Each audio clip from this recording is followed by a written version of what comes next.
thought us asleep. Mortals always do.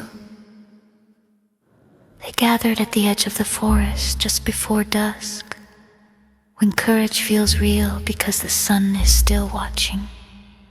Farmers with shaking hands and splintered tools. Knights in silver-polished armor, convinced shine is the same thing as holiness.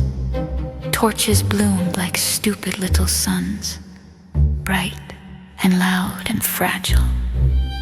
I watched them from the upper balcony, chin resting on my knuckles, smiling. They whispered my master's name as if it were a prayer. They said it wrong. Our castle welcomed them without resistance. The gates opened with a sigh, stone grinding against stone, the sound of invitation. Some of them hesitated then. Good. Fear sharpens the flavor. I felt my sister stir behind me. My lovers. My family. Pale shapes unfolding from velvet shadows, stretching like cats waking from a pleasant dream. We had fed recently, but hunger is not the same as desire, and desire had been gnawing at me for hours. They crossed the threshold. That was their first mistake. Our home is not built for the living. Corridors twist subtly, just enough to confuse direction. Ceilings rise too high, arches leaning too close. Sound behaves strangely, footsteps echo where there should be silence, and screams vanish where there should be walls. I let them walk, I let them believe. They shouted challenges, they raised symbols. One knight held up a silver sword and proclaimed my master a demon. As if labels have ever been weapons, I dropped from the balcony behind him. I landed softly, I always do. He turned just in time to see my smile widen, fangs slipping down like a promise finally kept. The silver burned when it touched me, oh yes it burned. But pain is an old companion, pain is a language I speak fluently. I took my time, I broke his wrist first, listening to the wet pop and the sudden, delicious honesty of his scream. Armor is loud when it fails, he fell to his knees, sobbing prayers that tangled and collapsed over themselves. I leaned close and whispered that his God was not listening. Then I bit him. Blood is never just blood. It carries memory, fear, regret. The taste of a life spent believing rules apply universally.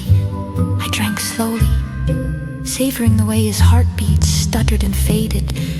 And when I was done, I pushed his body gently aside so others could see. That was when the real screaming began. My cyst descended like music, turning violent.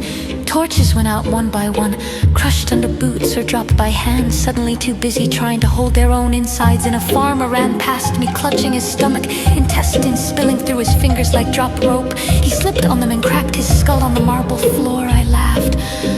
We do laugh often. A woman tried to hide behind a statue, breath coming in sharp, panicked gasps. I let her think it worked.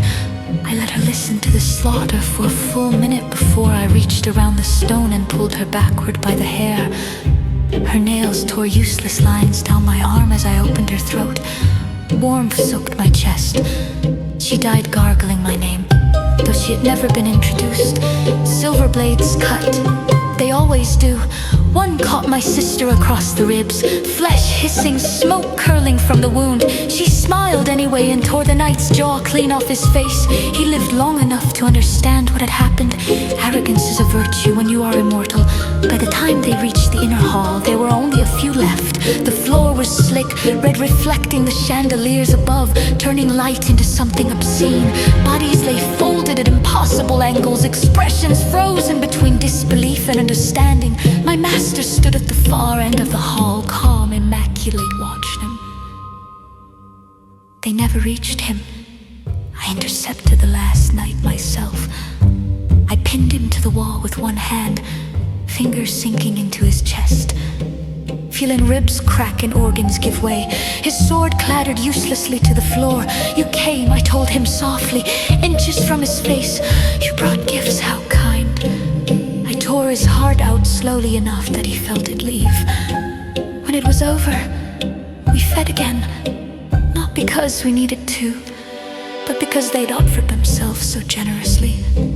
We cleaned the hall, we always do. Stone remembers, but we prefer it tidy. As dawn crept toward the windows, I returned to the balcony and looked out over the forest, already quiet again. No songs would be sung about this night. No warnings would be believed. Good. Let them come again someday. The castle is always hungry.